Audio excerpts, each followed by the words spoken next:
Hello বন্ধুরা, ষড়যন্ত্রণী আজকের পর্বে আপনারা দেখতে পারবেন গোপন অস্ত্র পাচার থামাতে ষড়যন্ত্রণী নিজের উদ্যোগে একাকী গুদামে অভিযান চালানোর দৃঢ়তা সিদ্ধান্ত নেয়। আমরা ঘটনায় জানতে পেরেছি গুদামে ঢোকা ও সংঘর্ষ।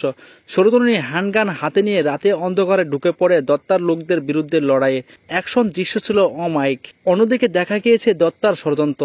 এমএলএ দত্তা মিথ্যার দুর্নীতি প্রচারণা শুরু করে।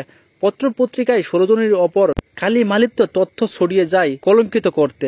আবার অন্যদিকে দেখা গিয়েছে মা মেয়ে আবেগপূর্ণ দৃশ্য।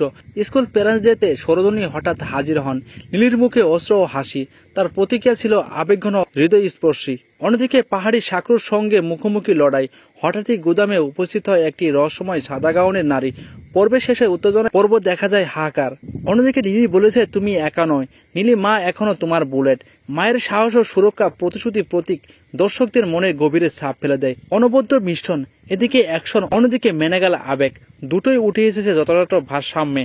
তবে আগামী পর্বে সম্ভব থাকতে পারে সাদা গাউনের নারী কারা, ওর উদ্দেশ্য কি, পাহাড়ি শাকরু ফিরে আসা কি কোনো ষড়যন্ত্রের অংশ, দত্তার কুপরিকল্পনা পরবর্তী স্তর কি, এই নিয়ে আগামী পর্বে দেখা যেতে পারে।